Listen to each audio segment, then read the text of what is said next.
ამ წუთებში ბათუმის ევროპის მოედანზე ტრადიციული საახალწლო დღესასწაული მიმდინარეობს. რეგიონში მოქმედი ყველა ორგანიზაცია თავის სავიზიტო პროდუქტს წარმოადგენს. რაიონულმა მუნიციპალიტეტებმა ტრადიციული სამზარეულოს და ხელოვნების ნიმუშების გამოფენა სპეციალურ სტენდებზე მოაწყვეს. რამდენიმე წუთის წინ ევროპის მოედანზე საქართველოს პრეზიდენტი მივიდა. მიხეილ სააკაშვილი გამოფენის მონაწილეებს გაესაუბრა და აჭარული ხაჭაპური დააგემოვნა. თემას პირდაპირ ეთერში ნათია ლომაძე განაგრძობს. ნათია, რა ხდება ამ წუთებში ევროპის მოედანზე? ნათია გიორგი, ევროპის მოედანზე უამრავი ადამიანია შეკრებილი. სპეციალურად ამ დღისთვის აქ ქვეყნის სხვადასხვა კუთხიდან ჩამოვიდნენ. ევროპის მოედანზე გამოფენილია სხვადასხვა კერძები, სახალხო რეწვის ნიმუშები. აქ უამრავი სტუმარია ჩამოსული. მე ხედავ, რომ სოფო ნიჟარაძეც აქ არის. სოფო, გთხოვთ, ჩვენთან იმყოფება ახლა მომღერალი სოფო ნიჟარაძე, რომელიც მოგვილოცავს გილოცავთ ყველა სახალხოს ბედობას. მე პირველად ვარ ესეთ დღესასწაულზე დღეს, იმიტომ რომ აღმოჩნდა, რომ 3 წელია თურმე ზედიზედ კეთდება ესეთი სახალხო სვლა.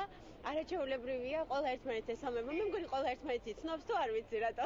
სოფო, კერძები თუ დააგემოვნე და რა მოგეწონა? მე არ მერგო სამწუხაროდ ვეღარ შევხვდა, მაგრამ ძალიან მომეწონა თვითონ ის პროცედურა, როგორ აკეთებდნენ 8 მეტრიან ხაჭაპურს და მე მგონი, რომ ძალიან საინტერესოა და ვისურვებ, რომ გაიცათ აუცილებლად იქნებ შემხვდეს როგორ. რა დაიბედე სოფო დღეს? დღეს დავიბედე ხალხის სიყვარული, კარგი ამინდი, კარგი განწყობა, დადებითი ემოციები და თქვენ და ბათუმი და ყველაფერი ლამაზი. და ამიტომ მე იმედი მაქვს, რომ მთელი წელი იქნება ლამაზი, ასეთივე კარგი განწყობის წელი და აჭარული ხაჭაპური თუ დააგემოვნე სოფო? აი ხა მივდივარ, ახლა არ მერგო ხაჭაპური, ამიტომ მივდივარ, უნდა გავსინჯო ახლა აჭარული ხაჭაპური აუცილებლად. დიდი მადლობა სოფო. ჩვენთან სოფო ნიჟარაძე, მომღერალი სოფო ნიჟარაძე იმყოფებოდა. მან თავისი ემოციებს და შთაბეჭდილების შესახებ მოგვიყვა. აქ დღის ბოლომდე გაგრძელდება სახალხო დღესასწაული ევროპის მოედანზე. თქვენ შეგიძლიათ მოხვიდეთ, დააგემოვნოთ ქართული კერძები და მოისმინოთ ქართული მუსიკა, ასევე ფოლკლორული და ქორეოგრაფიული ანსამბლების სპეციალურ საგანგებო კონცერტს გამართავენ.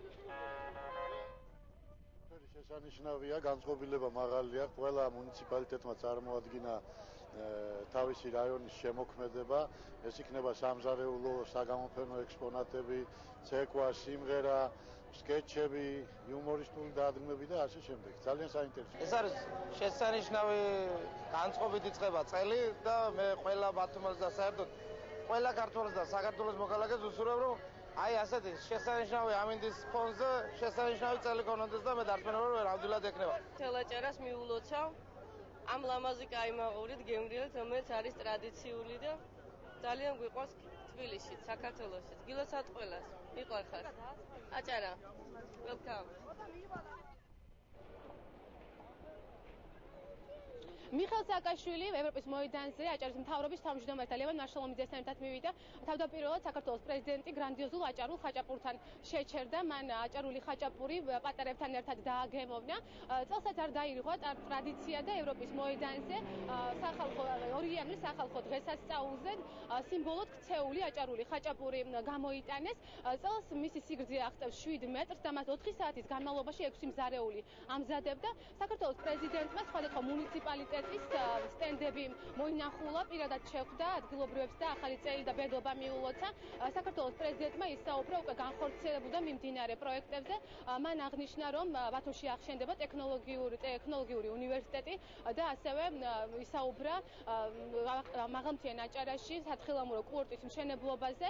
ასევე იყო საუბარი ხობულეთის ეკონომიკური ზონის მნიშვნელობაზე. საქართველოს პრეზიდენტი გასულ წელსაც 2 იანვარს იმყოფებოდა ბათუმში. მან აღნიშნა, რომ გასულ წელს ბედობას დაიბედა ქვეყანამ მშენებლობა, რაც მომავალ წელს 2011 წელში აქტიურად გაგრძელდება.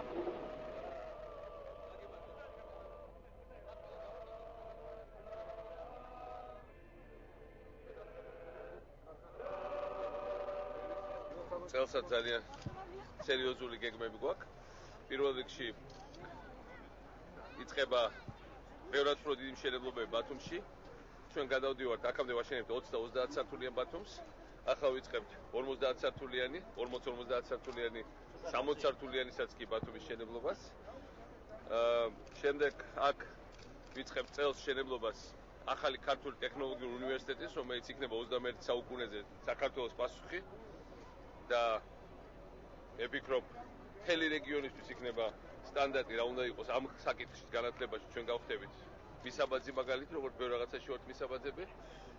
და წელს ვიწყებთ სერიოზულ შენებლობას მაღალმთიან აჭარაში, სათხილამურდო საზაფხულო კურორტების, ისევე როგორც გაგრძელდება ქობულეთის ეკონომიკური ზონის შენება და განვითარება. გაგრძელდება ახალი წარმოებების გახსნა აჭარაში, ესე იგი ხალხის დასაქმება, ძალიან ბევრი წინადადებები და კონკრეტული გეგმები გვაქვს და კონკრეტული სამუშაო გვაქცეული უკვე. ერთ სიტყვით აჭარა იმ პირობებში, როცა ქუთაისში სუპერმასშტაბური შენებლობებია, როცა ბათუმს საზღვაო ზოლზე როგორც ჩვენი შვენება დაემატება ანაკლია, როცა მესტიაში ჩვენ დავხარჯავთ რამდენიმე ათეულ მილიონს, რომ მესტია ვაქციოთ იმათ, რადაც უნდა იყოს საქართველოში სასწაულად და მართლა მსოფლიო მასშტაბის კურორტად. ამ ყველაფერთან ერთად აჭარა ჩდება ძალიან ლამაზად. ესე აჭარაში ნახავთ, ყოველ წელიწადს ხაჭაპურის მეტრაჟი იზრდება. მაგრამ ამ ხაჭაპურის პროცენტების დის ვერ ეწევა ბათუმის და აჭარის დის პროცენტებს. რამდენიც არ უნდა ზარდო ხაჭაპური, აჭარული, აჭარა მაინც პრუჩქარა გაიზრდება კიდე. მიხეილ სააკაშვილი ადგილობრივი ქორეოგრაფიული ანსამბლების კონცერტსაც დაესწრო, მანამდე კი ქობულეთის მუნიციპალიტეტის სტენდთან მივიდა, სადაც მას ახალგაზრდა ქობულეთელი ფეხბურთელი ჯანო ანანიძე დახვდა. პრეზიდენტმა ჯანო ანანიძის წარმატებებზე ისაუბრა და მას წარმატებები უსურვა, ასევე 18 წლის ფეხბურთელი მოსკოვის სპარტაკში თამაშობს. მიხეილ სააკაშვილმა განაცხადა, რომ ბათუმში აშენდება ახალი სტადიონი. ამის შემდეგ საქართველოს პრეზიდენტი იმყოფებოდა ქედის სტენდთან, სადაც მას ცოლიკაური დააგემოვნა და აღნიშნა, რომ ქედაში დაიწყება ახალი საწარმოების მშენებლობა და გადაიქცევა ეს რაიონი, გადაიქცევას მეორე სიღნაღად. როგორ ვიცი ესეთო? კარგი, ნორმალურად. ეხლა რა ჩვენ წელს რა გეგმები გვაქვს? წელს ხუთში მივდივარ ეხლა და 3 წლიანი გავაფორმე მესტიას სპარტაკში. ხო. და რავი, გავავიწყდეთ ისე თამაში. მე ძალიან მადლობელი ვარ, რომ არ დათანხმდით ცდულებას, რომ საქართველოს მოქალაქე. ვიცი, რომ ძალიან გაწებოდეთ, მაგრამ ჩვენ გვჭირდება მაგარი ფეხბურთელები და გამოგე. შენი და ძალიან მაგარი იყავი ბოლოთამის. საერთოდ მაგარი ხარ, ბოლოთა მიხარია რომ სულ უმატებ, რა? ძალიან მაგარი იყო და საერთოდ ჩვენ მოგვმა ძალიან ამოქაჩი. მათ შორის იმის გამო რომ შეთამაშობ და სხვა ბიჭები. სხვა ერათა თამაში აღარ არის ეს ის რომ გავდივარ და წინასწარ აჯახოდე რომ არა ეხა მოგებაზე ხო ეხა შეიძლება ვერ მოვიგოთ, მაგრამ აი ნუ აი ფრეშ შეიძლება მაინც იყოს. არა ეხა იმათთან წაგება სიცხვილე კარგია, არ გწყვილია რა სიჯა წაგება. რატო? და ესენი უკვე აღარ არიან ესე, ეს უკვე სხვა თაობა წამოვიდა. და რა კაია რომ ქობულეთში შავზღვის პირეთში თამაშობენ ფეხბურთს, ესე იყო ყოველთვის. ძალიან მაგარი სტადიონი დავაშენოთ ბათუმში. ერთ-ერთი ის უნდა გავაკეთოთ, რომ ბათუმში უნდა იყოს ძალიან ჯერ მაგარი გუნდი უნდა იყოს აუცილებლად. წელს უნდა მოვკიდოთ ხელი ბათუმის დინამოს სერიოზულად და მაგარი სტადიონიც უნდა გავაკეთოთ და ნუ სხვაგანაც ქობულეთში უნდა უკეთესად გავაკეთოთ სტადიონს. ასე რომ შენი იმედი გვაქვს აწეს. და საერთოდ წელს ქობულეთში იცით რომ შემოვლითი გზა მთავრდება ბათუმამდე. ქობულეთიდან ბათუმში ჩამოხვალ რამდენი ხანი 15 წუთში? 20 მაქსიმუმ 20. მათში ქობულეთში შემოსასვლელიდან ზონა ყველა სასტუმრო შენდება და ერთის კარკაში უკვე დგას გავიარე ამ დღეებში. ეს უკვე მაგარი საქმეა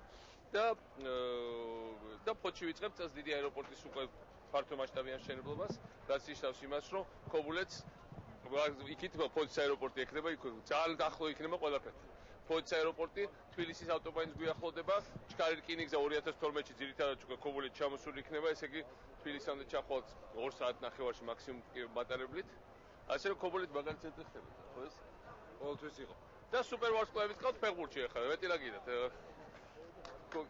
ახ ბოლონე ბარსელონა თუ არ გახდება ქობულეთი, არც ისე შორი იქნებადი და ჩვენ ხო წითელი ღვინოები გვაქვს სოფლიოში ერთ-ერთ საუკეთესო, მაგრამ თეთრ ღვინოებში ყოველთვის გვიჭირდა.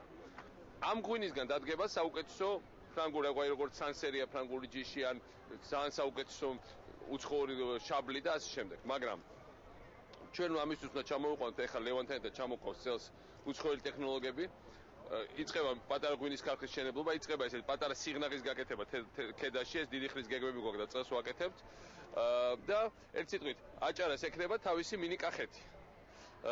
თავისი მინი ესეთი რაჭის ზონა ღვინის, სადაც იქნება თავის შატო ღვინის, თავისი ექსკურსიები, თავისი ესეთი სერიოზული მარანი, შეიძლება გვირაბიც, ესეთი ღვინის და უცხოელი ტექნოლოგიების მიერ დაყენებული უმაღლესი კლასის ადგილობრივი ქართული ღვინო.